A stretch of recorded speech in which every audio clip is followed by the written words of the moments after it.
Well, and that, one of the most profound paragraphs in the book is where you really cop to the fact that, I mean, you were a big believer, as it was bipartisan, Yeah, in, yeah, in engaging with China, because it would lead to liberalization. That's what history had taught us, or so we believe. And the skeptics at the time seemed kind of like cranks. Now, you describe yourself right, as a right, curmudgeon, right. uh, but you acknowledge that essentially you were wrong and they were right.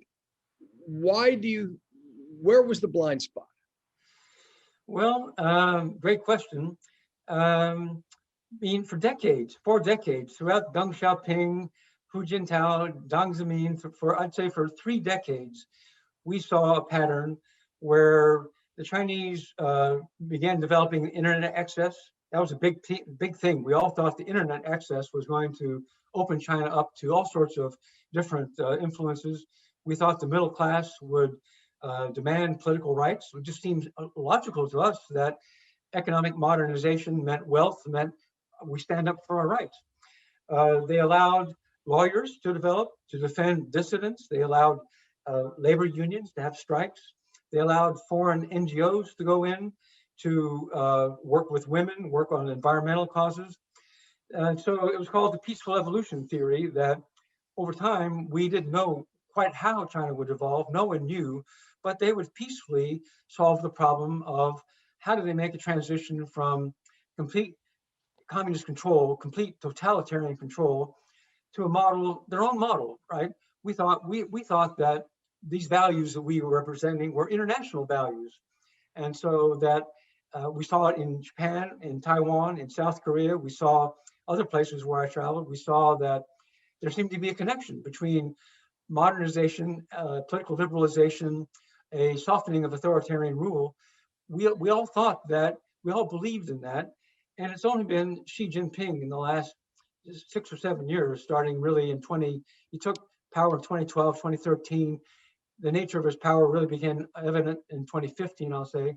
We did an OPC China Hands reunion that resulted in one of the earliest insights into how they were moving backwards. They were no longer moving in the direction we all expected. So Xi Jinping surprised the world. He was a communist, an authoritarian communist of a sort we had never seen.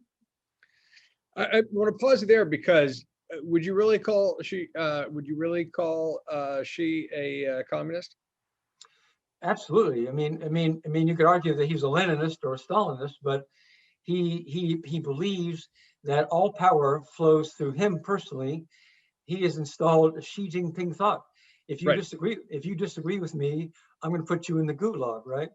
And so he has established the Communist Party. He has reinserted the Communist Party into control of every private sector or company. The private sector was blossoming. Alibaba, Tencent, Baidu, all these companies were blossoming. And in just the last few months, we can see that Jack Ma has been punished at Alibaba, and that most recently Didi has been punished for having an IPO. He is reimposing absolute communist control over the so-called private sector in China. Yeah, I mean, I the last thing on earth I am is a communist apologist, but I do think, I guess, he's a dictator and authoritarian. Okay. I mean, I don't think there's any ideology other than power that I can see.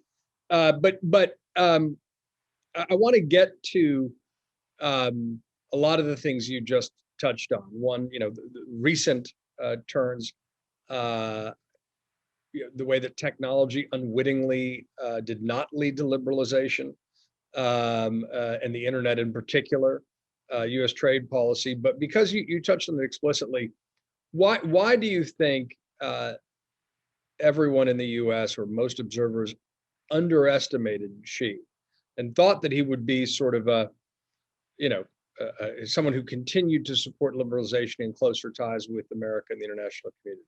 Well, Just fire or more? That's a mouthful.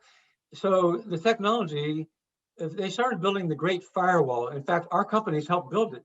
Cisco Systems helped build this great firewall that the Chinese government insisted on. So at first it didn't seem like it would be completely like the Great Wall of China. We didn't think it would be as impervious as it has developed. But basically, they've developed a form of censorship that they can control all the information that goes in to China. Very few Western news organizations are able to disseminate their information there, and the ones who do are very careful to toe the line, to only communicate financial information or certain information that doesn't violate the Chinese Communist Party's edicts. So the party has astutely turned the internet into a tool of control, into a tool to looking into people's lives. Okay, you can say big tech here has done much the same, and okay, they have, but it's not our government that knows when we're waking, when we're breathing, when we're walking, when we're not walking.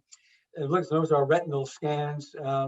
They have turned the internet into a massive tool of the WeChat function, for example, means that they know everything that you buy in China. They know everything you post on social media, and you get points. You get a social media rating, like we have credit ratings here, right? There you get a rating on your citizenship. Are you a true believer or not?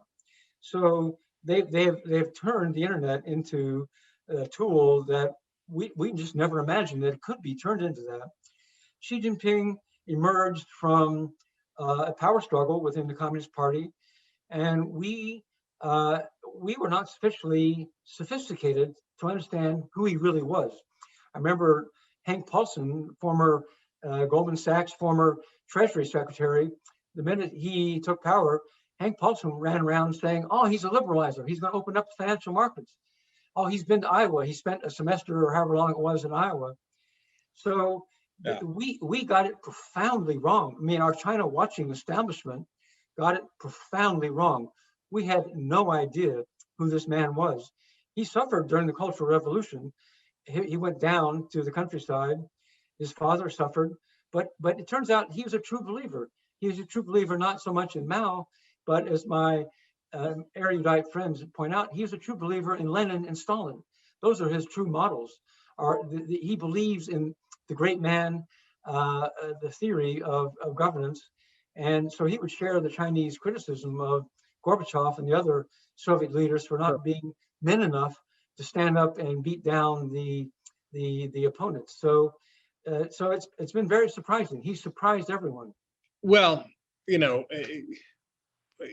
think it's just one, notch one more mistake to the establishment opinion when it comes to great changes in geopolitics. Right.